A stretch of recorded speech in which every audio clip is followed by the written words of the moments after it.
आज हम एसएसडी लगाने जा रहे हैं कंप्यूटर में। कैसे लगाते हैं वो इंस्टॉल करने वाले हैं एसएसडी। फुल प्रोसेस बताऊँगा कैसे एसएसडी लगाना है, इंस्टॉलेशन दिखाएंगे कैसे इंस्टॉल करना है। बेस्ट परफॉर्मेंस एसएसडी परसोल BX 500 240 GB स्टोरेज।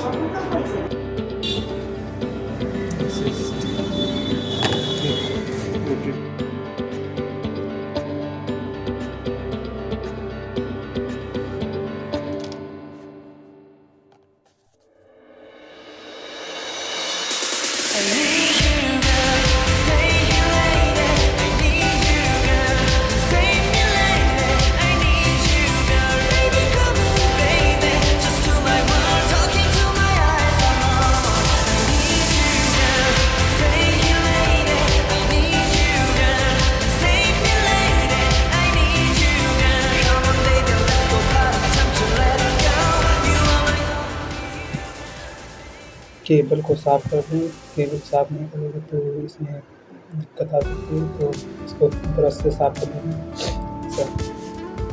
तभी अच्छे से वर्क करेगा। इसमें कोई प्रॉब्लम आ रही है इंस्टॉलेशन करने में तो कमेंट करके बता सकते हैं, तो हम आपको उसका तो कैसे करते हैं इंस्टॉलेशन या वीडियो बना के।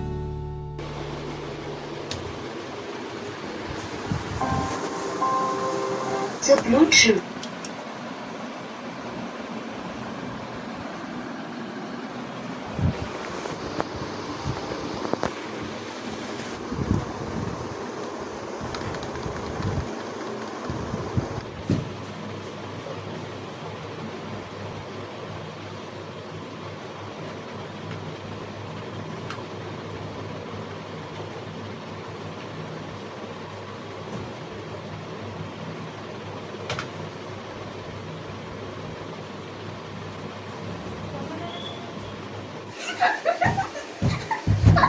ये इंस्टाग्राम में लगती है इसमें क्या वीडियो शूट कर देखना हमारी